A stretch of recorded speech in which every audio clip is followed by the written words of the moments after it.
Bonjour les humains, 11 mai 2025, dans la playlist Jésus l'enquête, épisode numéro 43. Alors, si vous êtes nouveau sur la chaîne, bienvenue. Surtout, ne vous fiez pas à une seule vidéo, allez voir mes playlists, je traite de tout un tas de sujets très différents. Alors d'abord un petit prologue. J'ai vu que quelqu'un a essayé de me répondre, toujours ces soucis techniques, on va dire, de commentaires, hein. J'ai vu que quelqu'un a essayé de m'informer de certaines choses. Mais pareil, j'ai eu que, donc je crois que c'est, donc moi j'ai vu Aurélien, ensuite c'est moi Serge, puis un ou deux mots, et puis trois petits points. Donc j'ai cliqué dessus comme d'habitude pour voir le commentaire, et boum, pouf, disparu. Donc j'ai été voir les commentaires de la vidéo, euh, aucun commentaire d'Aurélien. Donc je ne sais pas ce qui se passe, toujours pareil. Je ne sais pas si quelqu'un arrive à, à prendre contrôle sur les commentaires. Moi, je ne censure rien. Je mets toujours aucune modération. Je ne bloque personne, hein. Je ne sais pas ce qui se passe. Bon, on va y aller, hein. Donc, sous-chapitre suivant, Papias, Polycrate, et non Polycarte. Je le répète pour ceux qui ne sont pas au courant, ce sont deux personnages différents, hein. Donc, Papias, Polycrate, Saint-Irénée, Eusèbe de Césarée, entre parenthèses, pour en finir. Nous avons vu que, pour essayer de comprendre ce que les pères de l'Église les plus anciens pensaient de l'auteur du quatrième évangile, Papias, Polycarte, non, Polycrate, pardon. Vous voyez, il faut que je fasse attention, hein. Polycrate, Saint-Irénée et Eusèbe de Césarée étaient des acteurs majeurs avec, entre guillemets, la participation, si on ose dire, entre parenthèses, de Tertullien, Origène et Denis d'Alexandrie. Pour défendre la thèse du, entre guillemets, canal historique, la première tentative peut être de se débarrasser du témoignage de Papias, qui est de loin le plus gênant pour cette thèse, à cause du fait qu'il parle du fils de Zébédée.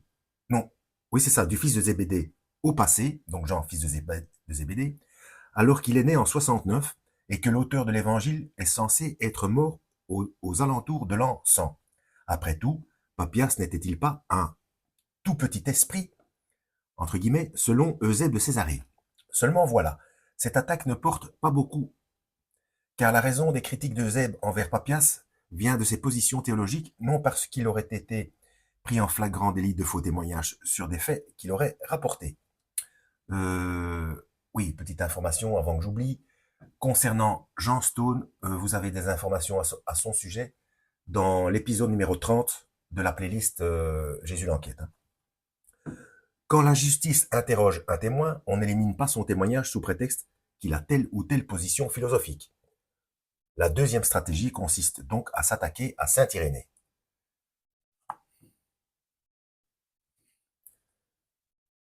Saint-Irénée affirme que Papias a été l'auditeur de Jean, entre guillemets, point d'interrogation.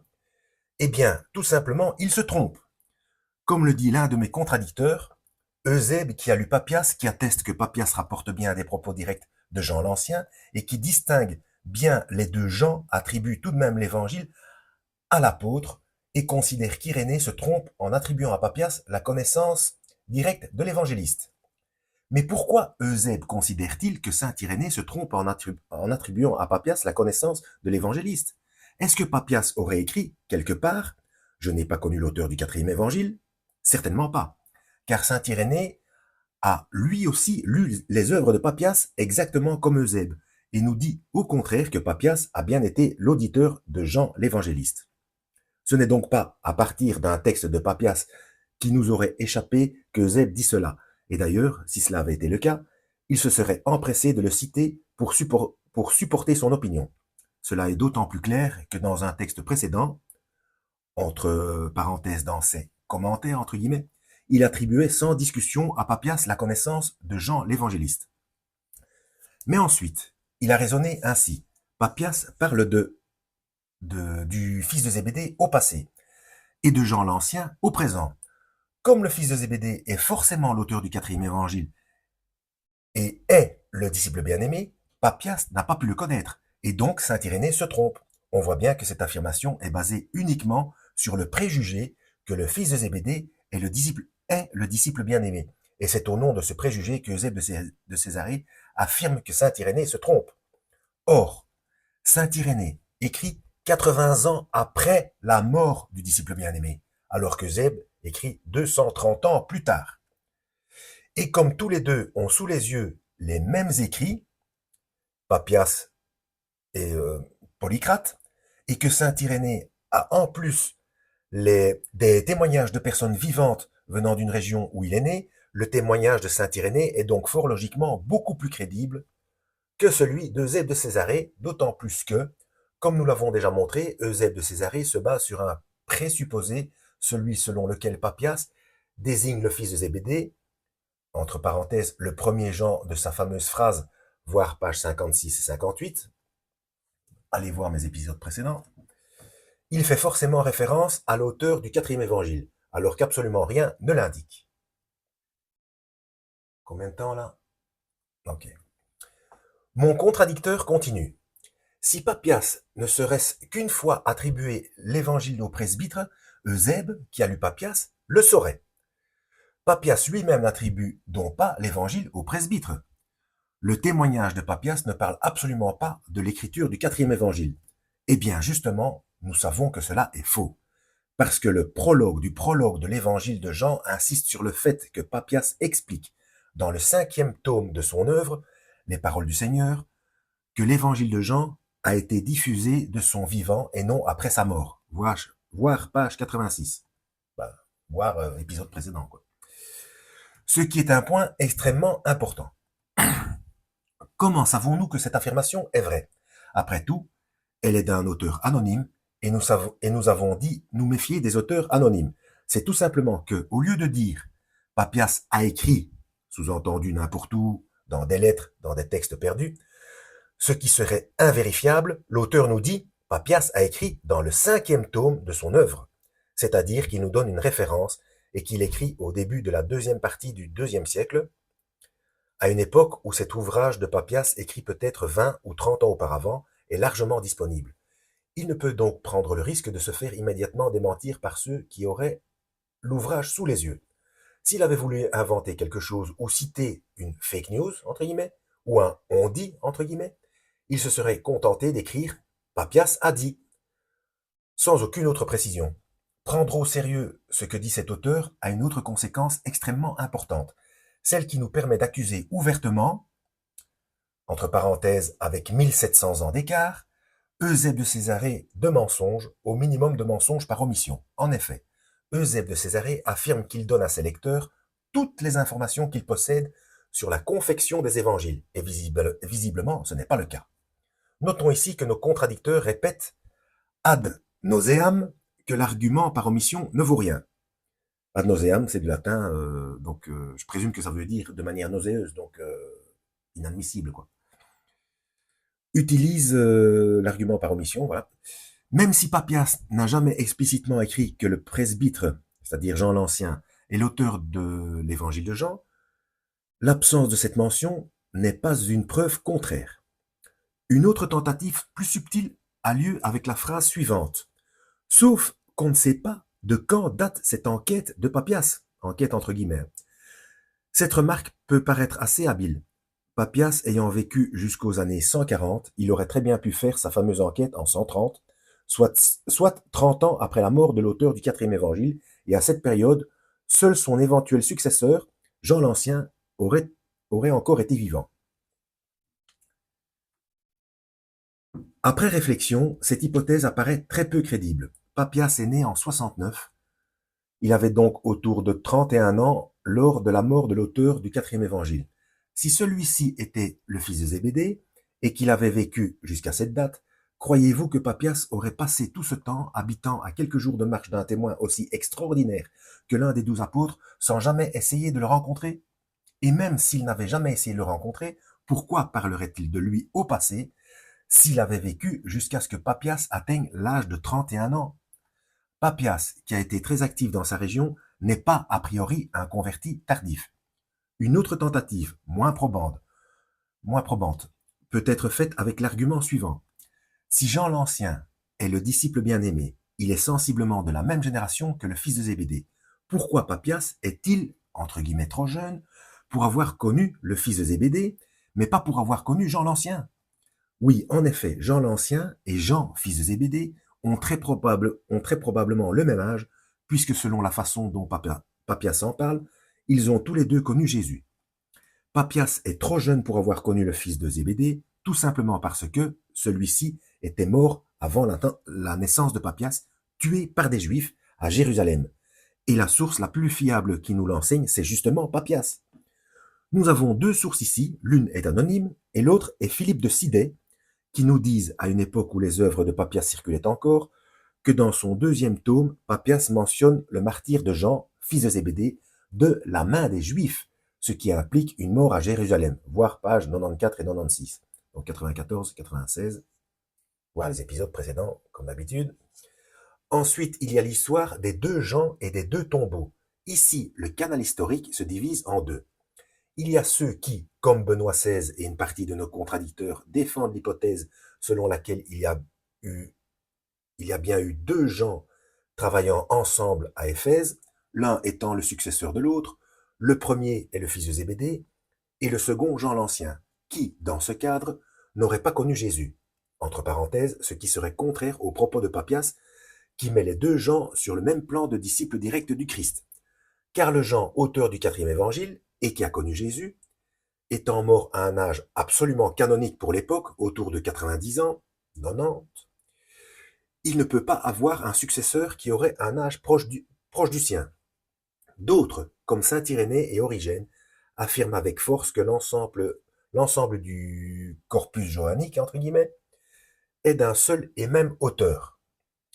L'un de mes contradicteurs me fait d'abord remarquer que Denis d'Alexandrie n'a pas inventé, entre guillemets, l'histoire des deux tombeaux, puisqu'il parle d'un on dit. Cela est tout à fait exact, mais le fait de répéter une fake news au lieu de l'inventer n'en fait pas une vérité. On a vu ça lors des premiers confinements et la pandémie, n'est-ce pas? Alors, mon contradicteur mentionne ensuite la tradition des deux tombeaux à Éphèse et la proximité littéraire et théologique entre les écrits unanimement reconnus dans le monde antique comme étant ceux du fils de Zébédée, entre parenthèses l'évangile de Jean et 1 Jean, et les écrits probablement dus au presbytre. Ça c'est dans 2 Jean et 3 Jean.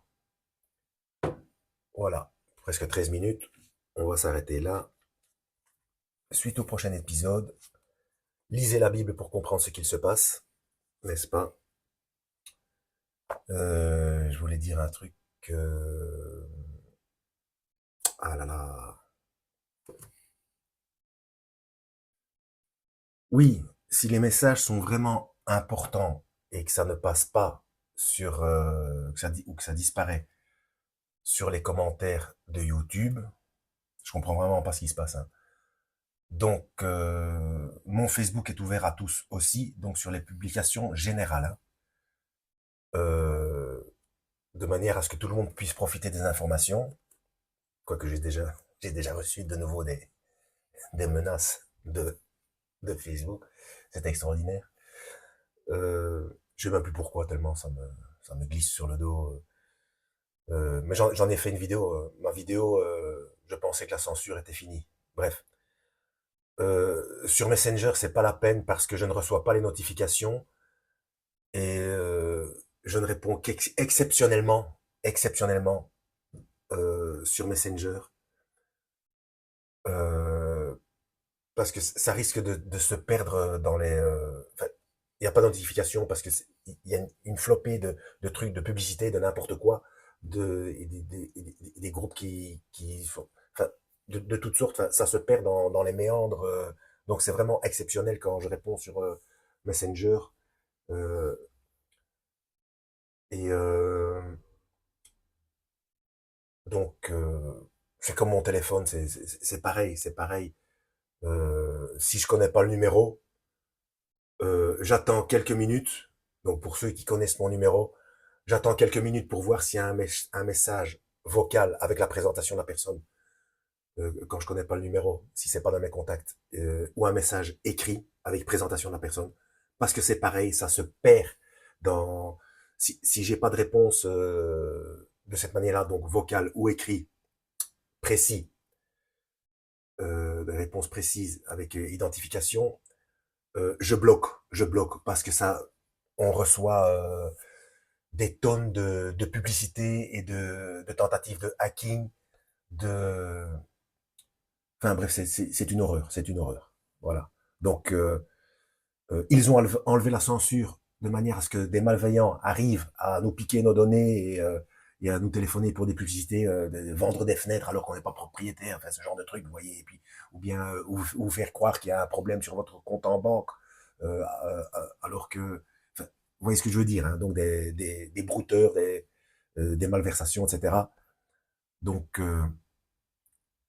si vous connaissez mon numéro, donc et que moi je ne vous ai pas dans mes contacts, laissez un message vocal ou écrit avec identification. Sinon, ce sera bloqué dans les minutes qui suivent. Hein. Voilà, je laisse toujours quelques minutes parce qu'on ne sait jamais si quelqu'un laisse un message. Quoi. Voilà, toujours pareil, en espérant avoir été utile. Pour ceux qui ne connaissent pas la chaîne, allez voir mes différentes playlists. Hein. Notamment 666 fonctionne. C'est un code numérique, hein, système de paiement dans la main. On y vient. Et ce qu'il se passe, là je m'adresse aux musulmans, ce qu'il se passe, ça se trouve dans la Bible, pas dans le Coran. Et plusieurs fois, si vous connaissez votre Coran, plusieurs fois, on vous invite à aller vous renseigner auprès de ceux qui connaissent la Bible. Hein. Notamment, Sourate Yunus, c'est la 10e, verset 94, hein, 94. Hein. Euh, et pour les judaïques, le Nouveau Testament. Hein. Le Nouveau Testament, sinon vous ne pouvez pas comprendre non plus. Hein. Voilà, vous êtes en train de vous faire manipuler là. C'est très dangereux. D'ailleurs, c'est normal, c'est tout à fait normal que Lucifer s'attaque aux Israélites d'abord, aux Ismaélites ensuite, parce que vous êtes des descendants d'Abraham, tout simplement. Hein. Donc, le truc et à ceux qui essayent de suivre Yeshua, c'est-à-dire le Christ, attention au terme chrétien, catholique, orthodoxe et protestant, ce n'est pas synonyme de chrétien. Je sais, ça paraît paradoxal, mais lisez la Bible pour vous rendre compte. Hein. Aucune religion n'obéit à Dieu, même pas les religions chrétiennes, et qui se disent du Nouveau Testament. Hein. Même pas eux. Hein. Donc, il faut lire soi-même. Hein. Oui, donc, parce que c'est Yeshua qui est venu tout expliquer en long, en large et en travers, et notamment le système de paiement dans la main, c'est Yeshua, c'est le Christ qui l'explique dans l'Apocalypse, dans le dernier livre du Nouveau Testament. Hein. Donc, judaïque et musulman, si vous n'allez pas voir là-dedans, vous ne pouvez pas comprendre ce qu'il se passe. Voilà. Et le but de Lucifer, c'est de faire se battre, de faire s'entretuer tous ceux qui recherchent le Seigneur. Hein. C'est QFD. C'est voilà. En espérant avoir été utile, lisez la Bible et que Yahweh vous guide.